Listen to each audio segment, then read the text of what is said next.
प्रश्न आपल्याला पडले पाहिजेत. प्रश्न पडला शहाजीराजांना की आपण का राजे होऊ शकत नाही. किती दिवस आपण इतरांची दुसऱ्यांची गुलामगिरी करायची. प्रश्न पडला अवसाय जिजाऊंना, अरे मरणार आपण, मारणार आपण, लढणार आपण, लढवणार आपण, परंतु जिंकणार ते शहा आणि पातशाह, आपण का जिंकू शकत नाही. प्रश्न पडला संभाजीराजांना, आपण का लिहू शकत नाही. आणि म्हणून भव्य दिव्य अशी ग्रंथ संपदा त्यांनी निर्माण केली. प्रश्न पडला बाबासाहेब आंबेडकरांना की अरे माणसासारखा माणूस असून दरवाजाच्या बाहेर जाऊन मला शिकवलं जातं की ही वागणूक का. प्रश्न पडला महात्मा फुलेंना, अरे एवढा सदन माळी असताना सुद्धा मला जर लग्नाच्या वरातीतून काढून दिलं जातं तर इतरांची काय काय. आणि म्हणून मी सांगत असतो तुम्हाला आम्हाला प्रश्न पडला पाहिजे, पडला पाहिजे, पडला पाहिजे. एके ठिकाणी मी गेलो आणि असं सांगितलं प्रश्न पडले पाहिजेत. एक विद्यार्थी उठून उभा राहिला आणि म्हणाला, सर मला प्रश्न पडला. मला प्रश्न पडला का, आता याला काय प्रश्न पडला. तर मला म्हणे शहाजीराजांचं जिजाऊंचं लग्न कधी झालं. आता थोडी इतिहासाची माहिती आहे. मी म्हटलं 1605 ला. म्हणजे वय काय होतं. म्हटलं 11 आणि 10 वर्ष. म्हणजे आपल्याला फार उशीर झाला का. मग शिवाजीराजे आणि सईबाई यांचा विवाह कधी झाला. म्हटलं 1640 ला. तर म्हणजे शिवरायांचं वय काय होतं. म्हटलं 10 वर्ष. सईबाईंचं वय काय होतं. म्हटलं 7 वर्ष. महात्मा फुले आणि सावित्रीबाई फुलेंचा विवाह कधी झाला. म्हटलं 1840 ला. त्यांचं वय काय होतं. म्हटलं महात्मा फुलेंचं 13 आणि सावित्रीबाईंचं 11. तो मुलगा मला म्हणतोय कसा, सर सगळं करायला पाहिजे होतं, मी सगळं करायला पाहिजे होतं, पण एक करायला नको होतं. म्हटलं काय. बालविवाहाची पद्धत बंद नव्हती करायला पाहिजे.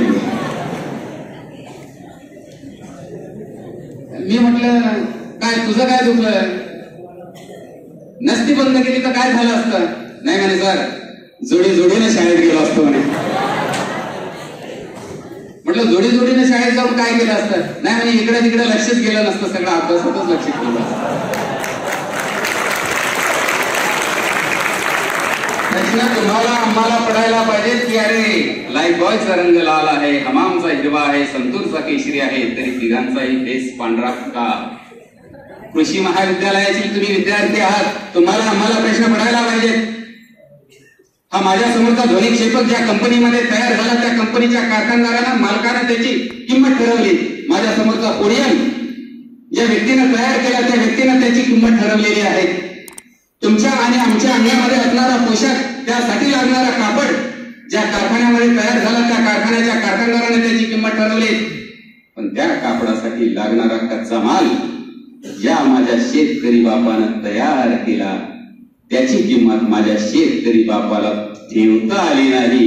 का ठरवता आली नाही ती किंमत, हा प्रश्न तुम्हाला आम्हाला पडला पाहिजे. कृषी महाविद्यालयाचे तुम्ही विद्यार्थी आहात, तुम्हाला आम्हाला प्रश्न पडला पाहिजे. शेतकऱ्यानं जर त्याच्या शेतात पिकवलं नाही तर कुणालाही खायला मिळणार नाही. कारण कडधान्य भाजीपाला तयार करणारा कारखाना अद्याप पृथ्वीच्या तलावरती निर्माण झालेला नाही.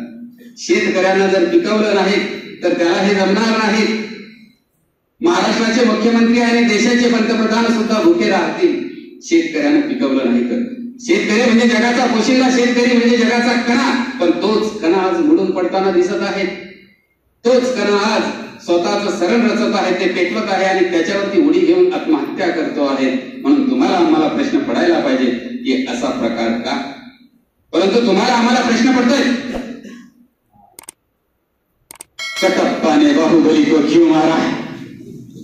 तुम्हाला आम्हाला प्रश्न पडतोय की सलमानचं लग्न कधी होणार आहे का. आपल्याला काही मेवणा वगैरे करून घ्यायचं नाही त्याला.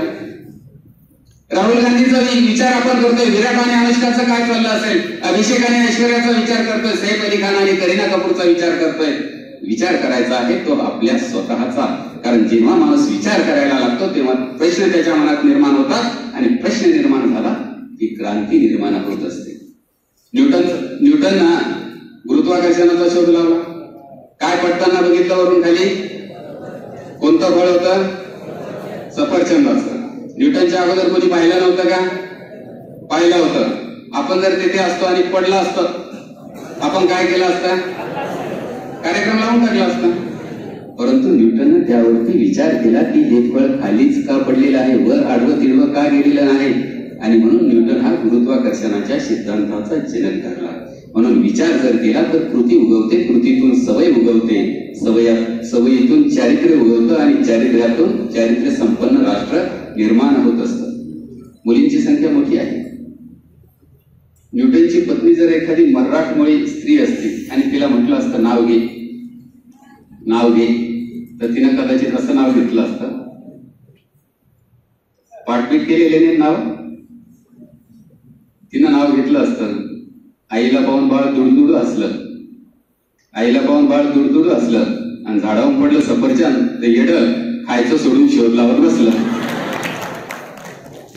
विचार तुम्ही आम्ही करायला पाहिजे. अरे राजे अनेक होऊन गेले, महाराजे अनेक होऊन गेले. औरंगजेब लढला तो शिवरायांच्या विरुद्ध 36 वर्ष. औरंगजेबाचं साम्राज्य अतिविशाल विशाल अतिविशाल आणि शिवरायांचं राज्य हे अत्यंत छोटं असं राज्य होतं. परंतु औरंगजेबाला माहित होतं अहमदनगरचं राज्य निजामशहानं स्थापन केलं ते निजामशहाचं राज्य आहे. गोळकोंड्याचं राज्य कुतुबशहानं स्थापन केलं ते कुतुबशहाचं साम्राज्य आहे. विजापूरचं राज्य हे आदिलशहानं स्थापन केलं ते विजापूरचं आदिलशहाचं राज्य आहे. पण मराठमोळ्या मुलखात स्थापन केलेलं शिवरायांचं राज्य हे शिवरायांचं नाही, तर सर्वसामान्य जनतेचं सुराज्य आहे, स्वराज्य आहे. म्हणून औरंगजेब 36 वर्ष या मराठमोळ्या मुलखाविरुद्ध तो लढलेला. राजे किती झाले मोजदाद नाही, लढाया किती झाल्या गिनती नाही. लढले कशासाठी? वतनासाठी. लढले कशासाठी? पाटीलकीसाठी. लढले कशासाठी? जहागिरीसाठी. लढले कशासाठी? देशमुखीसाठी. पण जगाच्या पाठीवरती राजा शिवछत्रपती शिवाजी महाराज हे एकमेव असे राजे आहेत की ज्यांच्यासाठी लोक फक्त आणि फक्त मरणासाठी लढायला तयार झालेली आहेत. मरणासाठी लढायला. तुम्हाला आम्हाला जर विचारलं की जगात सर्वात प्रिय तुम्हाला काय, तर आपण सांगूया माझा जीव. कारण सर सलामत तो पगडी पचास, नाही तर आप मरे दुनिया डुबी. सर्वात महत्वाचं काय असेल तर आपला जीव आहे. परंतु शिवरायांसाठी जीव देणाऱ्या मावळ्यांची मांदियाळी निर्माण झालेली आहे. शिवराय आलेले आहेत, पन्हाळ्यावरती अडकून पडलेले आहेत. आदिलशहाचा एक मुत्सद्दी सरदार आलेला आहे, सिद्दी जोहर त्याचं नाव. त्या सिद्दी जोहरनं गडाला वेढा टाकलेला आहे. वेढा इतका करकचून आवडला की खालून वर कोण जाईल तर फक्त हवा आणि वरून खाली कोण येईल तर फक्त पाणी.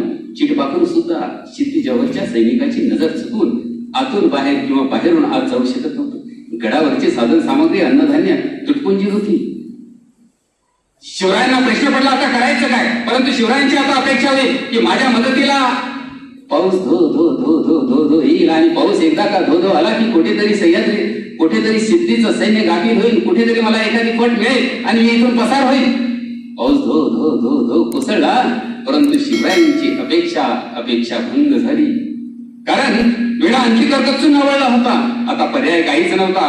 पर्याय एकच होता, तह स्वराज्याचं देखणं स्वप्न कुठेतरी बघितलेलं होतं आणि तेच स्वप्न आता घडीला मिळणार होतं. आणि म्हणून शिवरायांनी ठरवलं आता काय करायचं. त्याच वेळेला एक मावळा शिवरायांकडे आला. तो मावळा शिवरायांसारखा दिसत होता.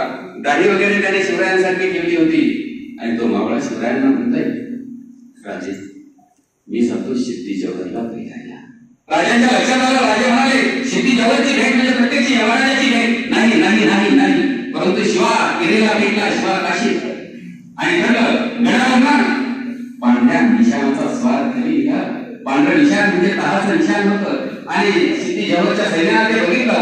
प्रचंड आनंद आनंद आनंद त्यांना झालेला आहे की शिवराय दह करताय, शिवराय शरण येत आहे. आणि त्याच दिवशी थोडीशी सैल त्या ठिकाणी झाली आहे. दुसरा दिवस आलेला आहे. दुसऱ्या दिवशी शिवा नावे शिवरायांकडे आलेला आहे. आणि शिवरायांनी त्या शिवा नावेला आदेश तो अंगरखा परिधान कर, तो अंगरखा परिधान केला. तो चोळणा परिधान कर, चोळणा परिधान केला. पुढचा आदेश दिला शिवरायांनी जिरेटोप परिधान कर, जिरेटोप परिधान केला. शिवरायांनी त्याला सगळं घेतलं. गळ्यातला मोत्याचा कंठा काढला. कशावर जरी तो सिद्धी भाळला नाही ना तरी या कंठ्यावरती निश्चित भाळेल. आणि म्हणून त्याने तो कंठा काढला. शिवा काशीच्या गळ्यामध्ये टाकला. तर कचून मिठी मारली. कारण शिवरायांना माहीत होत माझ्या शिवासोबत घेतली मी ही शेवटची विधी आहे. डोळ्यातून अश्रू बाहेर आहे. शिवरायांच्या डोळ्यातून बाहेर असलेल्या अश्रूची धाप मिळवणारा शिवा काशीत जातीनं नाही होता. परंतु एक अत्यंत आगळ्या आणि वेगळ्या बक्षिसी घेऊन त्याने शिवरायांचा निरोप घ्यायचं ठरवलं होतं. शिवरायांनी पुढचा आदेश दिला की जुळे विधान कर. जुळे विधान कर. ज्या जुळ्याजवळ बसायची आमची लायकी नाही ते जुळे आम्ही परिधान करू. तुला शिवाजी व्हायचंच ना, तुला जुळे विधान करावे लागते. शिवाय पुढे गेलेले आहेत ते जुळे बसले, छातीला लावले, कवटाळे, अभिषेक केला अश्विनी त्या जुळ्यावरती. मी ते जुळे परिधान केले. मी 2 पालख्या निघालेल्या आहेत. शिवाय काशीची पालखी सुद्धा पळून जाते की काय असा ड्रामा, असं नाटक त्या ठिकाणी रचल्या गेलं. परंतु सिद्धी बसून ती पालखी पाहिली, पकडली, कैद केलं शिवा काशीतला आणि सिद्धी जवळच्या समोर पेश केलं. सिद्धी जवळ प्रचंड खुश खुश खुश प्रचंड आनंदित तो झालेला आहे. शिवा शिवा पहाड़ का चिवा, कहा जिसने मेरे बादशाह को त्रस्त किया मैं उसको भी त्रस्त करना चाहता. प्रचंड खुश खुश झालेला आहे. त्याच वेळेला खबऱ्या आलेला आहे आणि खबऱ्या सिद्धी जवळच्या कानामध्ये फुटफुटलेला आहे. सिद्धी जवळ पायटन तख्तावर उठलेला आहे. फाजल खान आला आणि फाजल खान अफजल खानाचा मुलगा आणि अफजल खानाचा मुलगा फाजल खान सिद्धी जवळला सांगतोय, ये शिवाजी नहीं हो सकता, ये शिवाजी नहीं हो सकता. मैंने देखा है शिवाजी को प्रतापगढ़ में अब्बाजान के साथ ये शिवाजी नहीं हो सकता. खाते पडलेली आहे सिद्धी जवळला. डोळ्यातून अंगार अंगार अंगार लहू लहू लहू रक्त रक्त रक्त तेजाब तेजाब तेजाब बाहेर येतोय. तो तख्तावर उठतोय, ताकद त्याच्या जवळ जातोय आणि त्याला विचारतोय, बता तू ही शिवाजी है? आणि शिवाजी उत्तर देतोय, हाँ मैं ही शिवाजी हूँ. पुन्हा अंगार अंगार रक्त लहू लहू तेजाब तेजाब तेजाब सिद्धी जवळच्या डोळ्यातून बाहेर येत्या आणि पुन्हा शेवटचा प्रश्न विचारतोय, मरने से पहले आखिरी बार पूछ रहा हूँ, बता तू ही शिवाजी है? आणि शिवाजी उत्तर देतोय, हाँ मैं ही शिवाजी हूँ. ती तलवार त्यांना त्या ज्ञानातून बाहेर काढलेली आहे आणि प्रचंड ताकदीशी शक्तीशी शिवा काशीच्या पोटात बसले. रक्ताच्या चिरखंड्या उडालेल्या आहेत. अरे मरतोय कोण, मरणार कोण, मारणार कोण? मरणाऱ्याच्या चेहऱ्यावर तर प्रचंड आनंद आहे आणि मारणाऱ्याच्या चेहऱ्यावरती प्रचंड चिंता आहे. आणि तो शिवा काशीत शेवटचं वाक्य म्हणतोय, अरे जगताना जरी शिवा नाही म्हणून जगलो असते तरी मरताना मात्र शिवाजी महाराज म्हणून मरतोय. शिवाजी महाराज कशासाठी गेला होता तो शिवाजी? फक्त मरणासाठी गेला होता, फक्त मरणासाठी. माझा राजा ग्रेट का? तर राजासाठी मरणाऱ्यांची जी मांदी आहे निर्माण झालेली आहे. त्या घटनेतला दुसरा भाग, सिद्धी जवळनं बसून आले तिला बसून पीछा करो शिवा का कहीं भागने ना पाए. आणि मसूदचा ताजा नावाचं सैन्य 5000 सैन्य निघालेला आहे. मदत दोघांतील सैन्यातील अंतर कमी कमी कमी होत जात आहे. घोडदीडीमध्ये येऊन ठरलेले आहेत. शिवरायांसोबत होती 600 शिवंगी. सिद्धी मसूद केला होता 5000. युद्ध कसा करणार? मोठ्या मैदानावरती युद्ध कसा करणार? जगाच्या इतिहासात असं युद्ध कधी झालं नसेल. बाजी प्रभू गरजले, राजे तुम्ही विचार करा, काय पोच करा, मी इथे थांबतो आहे 300 मावळे घेऊन. राजे म्हणाले, नाही बाजी, नाही नाही नाही बाजी बाजी बाजी तुम्हाला आणि आमच्यासाठी तुमच्या जीवाची बाजी लावू देणार नाही. परंतु बाजी गरजले राजे, लाख मेले तरी चालतील, लाखाचा पोशिंदा जगला पाहिजे, लाखाचा पोशिंदा जगला पाहिजे. आणि राजे 300 मावळे घेऊन पसार झालेले आहे विशाळगडाकडे. ते 300 मावळे घोडदीडीमध्ये थांबलेले आहेत. डॉक्टर मिलिंद सरजी, तुम्ही मला जर प्रश्न विचारला, या 300 मावळ्यातील 3 मावळ्यांची नावं सांगा. माझ्यासारख्या इतिहास प्रेमीच्या कानावरती नाही, इतिहासाच्या पानावरती नाही. त्या 300 मावळ्यांची नावं कशासाठी मिळत नाही? पंचायत समिती लढवायची होती का आमदारकी लढवायची होती का शिवरायांकडनं एखादा खासदारकीची उमेदवारी घ्यायची होती? नाही, काहीच नाही. फक्त माझा राजा जगला पाहिजे. त्या ठिकाणची परिस्थिती 300 विरुद्ध 5000. जगाच्या इतिहासामध्ये असं युद्ध नाही. हा अत्यंत विषम सामना होता. त्या ठिकाणी बघितलं तर कुणाचा हात नाही, कुणाचा पाय नाही, संपूर्ण शरीर रक्तानं रक्तानं रक्तानं माखलेलं आहे. खच पडलेला आहे शरीराच्या अवयवाचा, रक्त विस्तृतपणे पसरलेला आहे, तरी सुद्धा रडताय. कुणाची तर मस्तक छाटलेलं आहे, तरी सुद्धा तलवार हवेमध्ये फिरते आहे. आणि ते 300 मावळे जणू काही त्या मसूदच्या सैन्याला म्हणत असतील, अरे कापली नस ही नस आमची, तर उडेल धार फक्त लाल रक्ताची. कापली नस ही नस आमची, तर उडेल धार फक्त लाल रक्ताची. नि फाडली छाती आमची, तर दिसेल मूर्ती फक्त शिवरायांची, फक्त शिवरायांची. जगाच्या इतिहासात असा असमान सामना पाहायला भेटणार नाही, म्हणून शिवाजी द ग्रेट आहे. म्हणून जगाच्या इतिहासात मध्ये छत्रपती शिवरायांच्या चारित्र्याला जोड नाही, तोड नाही. आणि म्हणून आम्ही मराठमोळे मावळे एक नवीन आता फॅशन निघालेली आहे, ही कट राजेंद्र साहेब गाडीचा. चांगली आहे का बाई? चांगली आहे. मस्तकी शिवगंध डॉक्टर साहेबांनी लावलेला आनंद आहे. दुसऱ्याचं वगैरे याचं त्याचं अनुकरण करण्यापेक्षा शिवरायांचं अनुकरण केलेलं काय? कुणी कुणी मोटरसायकल घेतात आणि त्या मोटरसायकलच्या पाठीमागे लिहितं ती ऍक्शन आहे, तलवार काढायची. काय आहे खाली लिहिलं माहिती? वागच कुणी कुणी काय लिहित बघतोस काय? मुजरा कर. आता मुजरा काय मागून करायचा असतो का? मागून त्याला कशाला मुजरा करायचा? कुणी कुणी लिहित बघतोस काय? रागानं ओव्हरटेक केलाय वाघानं, आणि हा वाघ जातो बियरवाळच्या दुकानात. आणि ज्या वेळेला शिवरायांची वस्त्र किंवा शिवरायांची निशाणी म्हणून असलेले कपडे घालून जर त्या दुकानामध्ये जर गेलो, तर एखादा अननोन माणूस असेल तर त्याला सुद्धा अशी गलतफहमी होऊ शकते की शिवराय सुद्धा कदाचित असे होते की काय. म्हणून तुम्हा मावळ्यांना माझं शिव जयंती इतक्या मोठ्या उत्साहात तुम्ही साजरी करत आहात.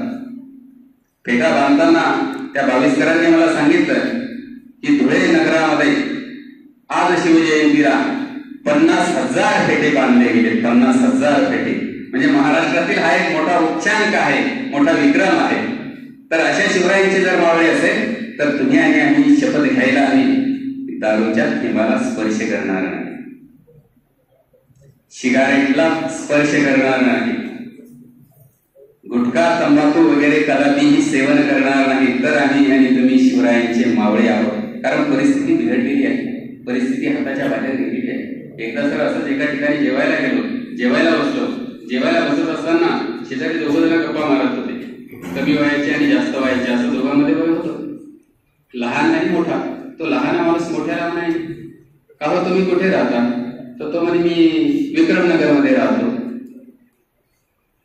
मोठा म्हणे मी विक्रमनगरमध्ये राहतो. लहान म्हणे अरे मी पण विक्रमनगरमध्येच राहतो. पण भेट कसं काय झाली नाही म्हणे आपली. कमालच आहे. पण लहानाने परत दुसरा प्रश्न विचारला, गल्ली नंबर किती? म्हणजे 27 नंबरच्या गल्लीत राहतो. लहान म्हणे अरे मी पण 27 नंबरच्या गल्लीत राहतो ना. पण कमाल आहे म्हणे, तरी भेट झाली नाही आपली. परत लहानाला प्रश्न विचारला, घर नंबर काय? म्हणे 18. अरे मी पण 18 मध्येच राहतो म्हणे. कमाल आहे म्हणे, तरी भेट झाली नाही. आणि मी ऐकते दोघांचं संभाषण. वेटर आला, वेटर म्हणाला जेवण करून घे. म्हटलं काय झालं? बाप बेटे फिरते, बाप बेटे आहेत रोज येतात म्हणे आणि जास्त झाल्यानंतर अशा गप्पा मारतात म्हणे. मग वडिलांनी मुलांनी वडिलांसमोर असा जर आदर्श उभा केला तर होणार काय? जबाबदारी शिवरायांकडे पाहत असताना त्यांनी आई वडिलांना जो दर्जा दिलेला आहे, माय बापे केवळ काशी तेने वजावे तीर्थाशी कुंडलिके काय केले परब्रह्म उभे केले तैसा होई सावधान हृदय हरी नारायण. तुका म्हणे माय बापे अवघी देवाची स्वरूपे, देवाची स्वरूपे. म्हणून आई वडील हे देवाची स्वरूपे आहेत. हे शिवरायांकडे पाहताना आपल्या लक्षात यायला पाहिजे. आणि शिवरायांचे गुरु कोण असा पुन्हा पुन्हा वाद निर्माण केला जातो. परंतु शिवरायांचे गुरु आहेत शहाजीराजे भोसले. शिवरायांचे गुरु आहेत जिजाऊ साहेब. शिवरायांचे गुरु आहेत संत तुकाराम महाराज. मऊ मीनावनी आम्ही विष्णुदास कठीण वज्रास देऊ ऐसे जो जो जो जे मागे ते देऊ भले तरी देऊ काशीची लंगोटी नाकाळाची माता अनकटी माय बापा हुनी बहुमायावंत करू घात पात शत्रू प्रत्येक अभंगाचं त्यांनी प्रात्यक्षिक केलेलं आहे. अमृत ते काय गोड आत्मा पुढे विष ते बापुढे कडू किती तुका म्हणे आम्ही अवघेची गोड ज्याचे पुढे कोड त्याचे पुढे. जगद्गुरु संत तुकाराम महाराज हे त्यांचे गुरु आहे. म्हणून शिवरायांकडे पाहत असताना शिवरायांच्या नावाचा जय जयकार निश्चितच व्हायला हवा. परंतु हा जय जयकार होत असताना शिवरायांच्या जीवनातून शिवरायांच्या चरित्रातून एक शैक्षणिक मुद्दे तुम्ही आम्ही घ्यायला हवे. आज शिवराय धुळे महाविद्यालयामध्ये आले तर ते घोड्यावरती बसून येणार नाहीत, तलवार हातामध्ये घेऊन येणार नाहीत, तर ते आजचे जे ट्रेंड्स आहेत जगावरती राज्य करण्याचे ते सर्व ट्रेंड्स सोबत घेऊन येणार आहेत. शिवराय सांगतील की तुम्ही मराठमोळे मावळे आहात, परंतु मराठमोळे मावळे जरी असलं तरी सुद्धा तुम्ही इंग्रजीची कास धरायला हवी. कारण इंग्रजीची कास धरली तरच तुमचा विकास होऊ शकतो. English is an international language. English is the window of the world and if we close that window we will die of suffocation. जगाची खिडकी आहे आणि आपण जर ती बंद केली आपला गुदमरून मृत्यू होईल. 1854 मध्ये काव्य फुले नावाच्या ग्रंथामध्ये सावित्रीबाई लिहितात इंग्रजी सावली इंग्रजी माऊली इंग्रजी वैखरी बहुजनांची इंग्रजी शिकून जाती भेद मोडू. महात्मा गांधी इंग्रजीविषयी लिहितात English is so elastic that you can use another word to say the same thing. म्हणून इंग्रजीवरती प्रभुत्व तुम्हाला आम्हाला करावं लागेल. तुम्हाला सहज मी प्रश्न विचारतोय. माझ्यासमोर माईक आहे. माईक हा शब्द इंग्लिश की मराठी? इंग्लिश. मराठीत काय म्हणतात त्याला? मी वापरला काय म्हणतात माहित नाही. सकाळी सकाळी चहा पितो. चहा कशामध्ये पितो? कप बशीमध्ये. कप हा शब्द कोणता आहे? इंग्लिश. आणि बशी कोणता आहे? पण इतक्या सराईतपणे आपण वापरतो की जसं काही कप आणि बशीचं शुभमंगल सावधान झालेलं आहे अशा पद्धतीने आपण ते वापरतो. आता मोबाईलवरती एक कॉल देतात पैसे कटू नयेत म्हणून. कोणता कॉल? कोणता कॉल? Miss call. मराठीत काय म्हणतात? काय म्हणतात? सुटलेला कॉल. कॉल परत इंग्रजी चालणार आहे. मराठीमध्ये एक्झॅक्ट शब्द नाही. व्हॉट्सअप. फोटो वगैरे व्हॉट्सअपवरती पाठवले जातील ना. आता व्हॉट्सअपला काय आहे मराठी शब्द? शब्द नाही. फेसबुक. फेसबुक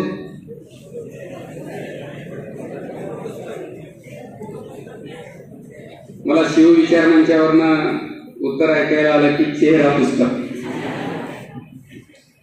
शब्दसेवा जर बघितलं तर कसा अर्थ होतो, परंतु नाही. शब्द नाही त्याला. शब्द नाही. एका ठिकाणी असं केलं आणि एका मुलांना प्रश्न विचारला तर म्हटलं की चार्जरला काय म्हणतात मराठीत? चार्जर. एक कोण मी सांगतो. म्हटलं सांग. उभं राहिलं. गरम करायचं machine.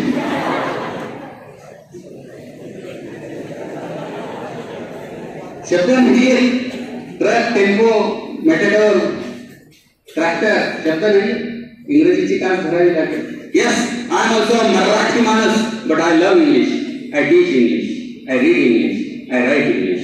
We have to do it. We have to accept it. फक्त मराठी म्हणून महाराष्ट्रामध्येच आपण थांबूया. म्हणून शिवरायांचे मावळे म्हणत असताना आपण इंग्रजीची कास धरायला हवी. सहज सुचलं म्हणून विचारतो. विचारायला नको परंतु विचारतो. सिगारेटला काय म्हणतात? माहित नसेल तुम्हाला. बिडी बी नाही, काडी बी नाही. सिगारेटला अस्सल मराठीमध्ये शब्द आहे श्वेतवर्ण धूम्रपान लंब दंडिका.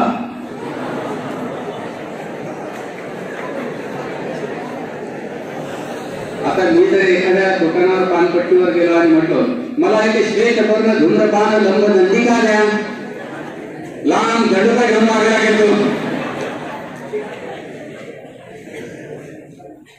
आईस्क्रीम. आईस्क्रीमला शब्द काय आहे? कुल्फी. गॅरेगर.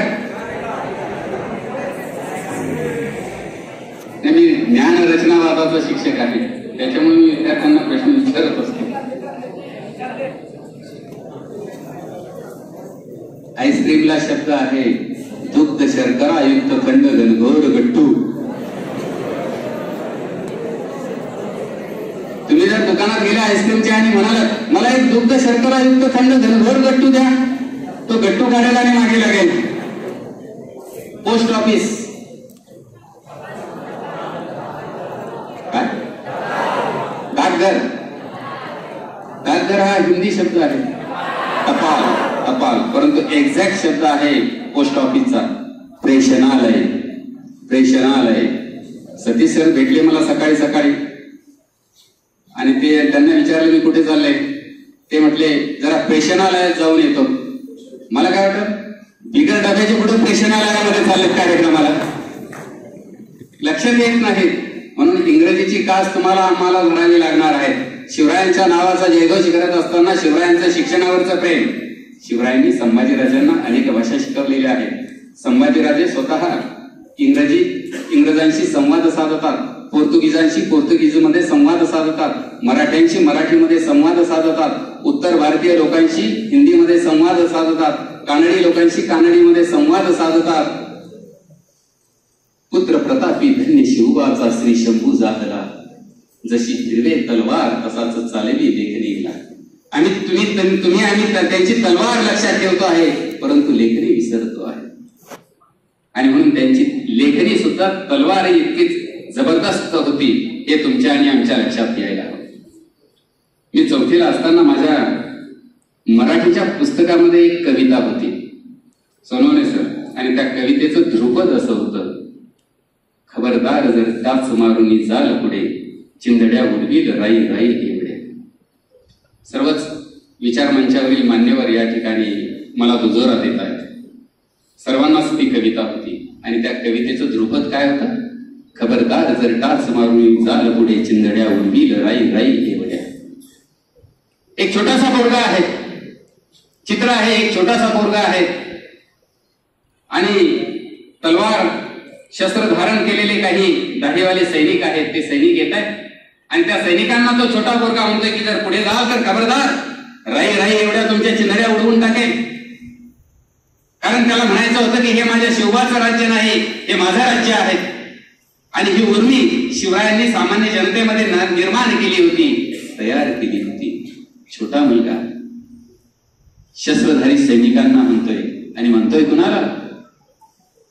कुणाला तर दस्तूर खुद्द छत्रपती शिवरायांना म्हणतोय तो, खबरदार जर पुढे जाल तर तुमच्या राई राई चिंधड्या उडवी, हे माझ्या शिवरायांचं राज्य आहे. असं का?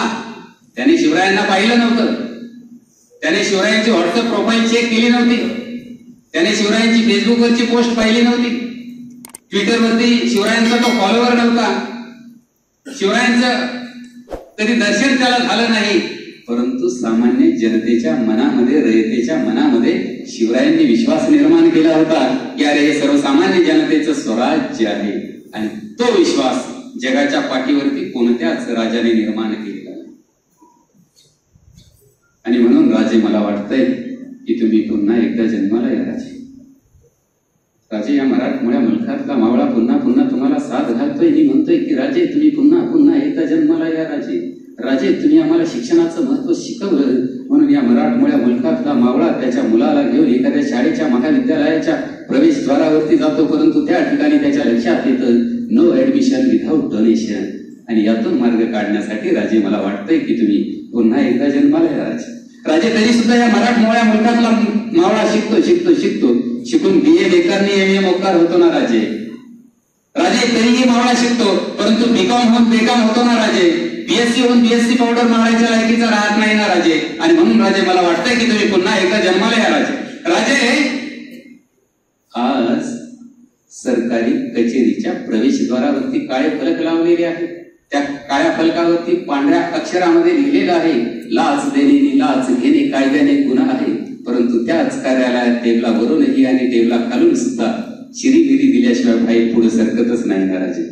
आणि म्हणून राजे, मला वाटतंय की तुम्ही पुन्हा पुन्हा एकदा जन्माला या राजे. राजे, तुम्ही आरमाराचं महत्व ओळखलं होतं, तुम्ही सिंधुबंदी मोडली होती, तुम्ही सशक्त आरमार निर्माण केलं होतं. The father of Indian navy असं आम्ही तुम्हाला म्हणतो राजे. परंतु राजा आज आम्ही त्या समुद्राकडे दुर्लक्ष केलं आणि म्हणून अजमाल कसाब सारखा कसाही त्याच्या साथीदारांना घेऊन मुंबईमध्ये आला आणि शेकडो निरपराधांची हत्या केली ना राजे. आणि म्हणून राजे यातून मार्ग काढण्यासाठी मला वाटतंय की राजे तुम्ही पुन्हा पुन्हा एकदा जन्माला. राजे स्त्री म्हणजे मराठ्याच्या देव्हाऱ्यातील देवता. त्या स्त्रीच्या अंगावरती हात टाकणाऱ्याची गै कसली. राजे तो राजाचा पाटील त्याने एका शेतकऱ्याच्या पुरीला उचललं. उपभोग पोरगी मोठी रिसवान होती. इज्जतीचं महत्व जाणणारी होती. सहन झालं नाही ना राजे त्याला तिला आणि म्हणून तिने आत्महत्या केली. राजे तुम्ही काय केलं. राजाच्या बाबाजी गुजर नावाच्या पाटलाला मुसक्या आवडल्या. दरबारामध्ये हजर केलं. त्याला ठार मारलं नाही. त्याचे 2 हात मी 2 पाय कलम करून त्याचा चौरंग केला ना राजे. राजे तुम्हाला म्हणायचं होतं की जो कोणी माझ्या राज्यामध्ये माझ्या स्त्रीकडे वाईट नजरेनं पाहिली त्याची ही हाल होती. परंतु राजे आज काय चाललेलं आहे. 2012 मध्ये दिल्लीतील चालत्या बस मधील युवतीवरती झालेला बलात्कार, गँग रेप, हत्या आज 2020 मध्ये सुद्धा तारीख पे तारीख चालू आहे ना राजे. राजे आमच्या अहमदनगर मधील कोपर्डी येथील श्रद्धा आजही न्यायासाठी तडपडते ना राजे.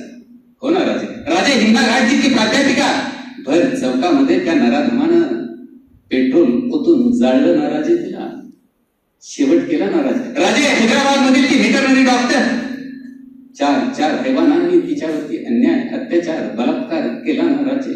राजे तुम्ही जर असतात तर असं झालंच नसतं ना राजे.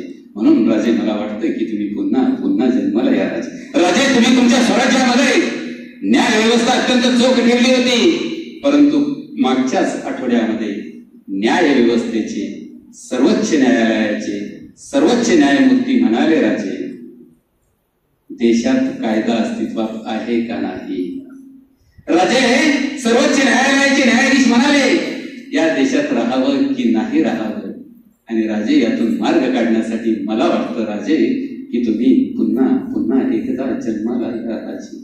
राजे तुम्ही वतनदारी पद्धत बंद केली, वेतनदारी पद्धत सुरू केली.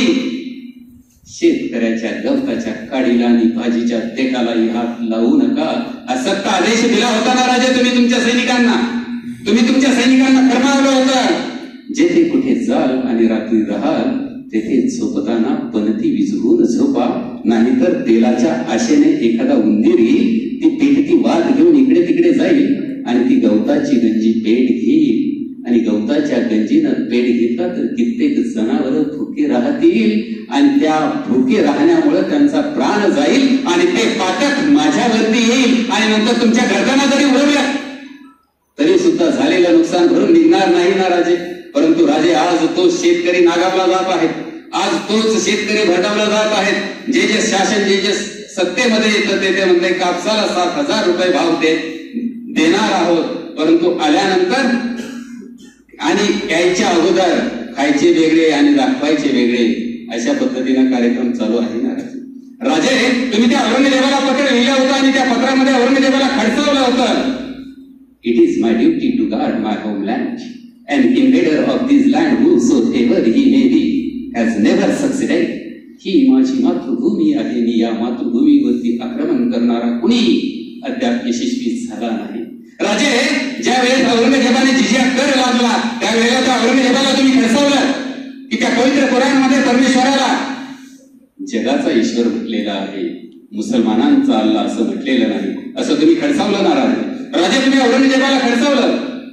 Islam and Hinduism are both the beautiful manifestations of the divine spirit.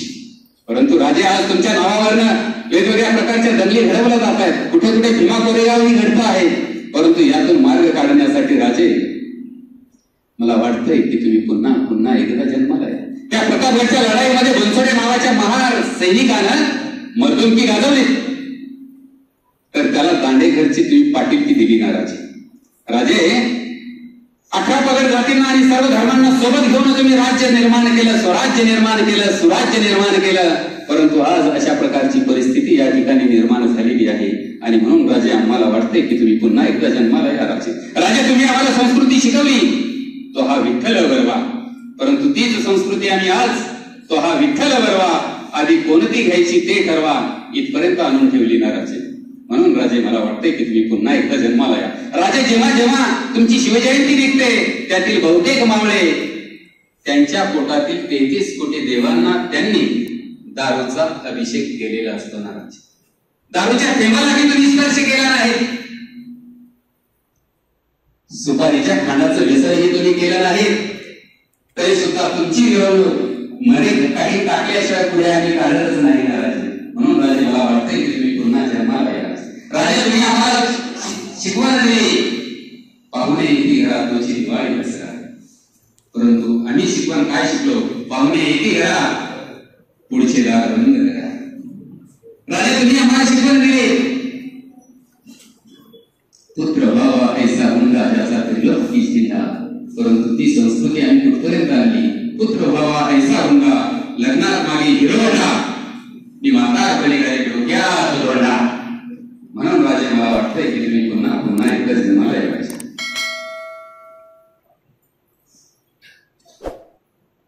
काय म्हणाला राजे? राजे म्हणतायत मी जन्माला येणार नाही. राजे म्हणतायत मी जन्माला येणार नाही. खरंय राजे, खरंय राजे, तुम्ही जन्माला येणार नाही. का?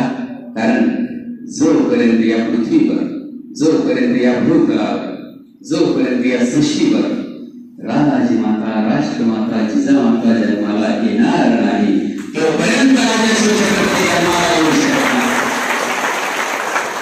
राजे त्या राजमाता जन्माला येतीलच कशा? त्या डॉक्टरची गायची. मी आमची मानसिकता गर्भातच त्या जिजाऊचा, गर्भातच त्या सावित्रीचा, गर्भातच त्या अहिल्याच्या गळा जोडते ना राजे. आणि म्हणून राजे जिजाऊ जन्माला येणार नाही, आणि म्हणून राजे तुम्हीही जन्माला येणार नाही. पण राजे तुम्ही जन्माला यायची गरजच काय? 50 वर्षात 50 जन्मामध्येही करता येणार नाही एवढं उत्तुंग आणि उदात्त कर्तृत्व तुम्ही करून ठेवलंय ना राजे. गरज आहे फक्त आणि फक्त त्या शिव विचारांचा जागर करण्याची, आणि त्या शिव विचाराचा जागर करण्याची संधी संयोजकांनीही उपलब्ध करून दिली. आणि तुम्ही मराठमोळ्या मुलखातील मराठमोळ्या मावळ्यांनी माझे शिव विचार या ठिकाणी ऐकून घेतले. तुम्हाला खूप खूप खूप खूप शिव धन्यवाद या ठिकाणी देतोय आणि थांबतोय. धन्यवाद.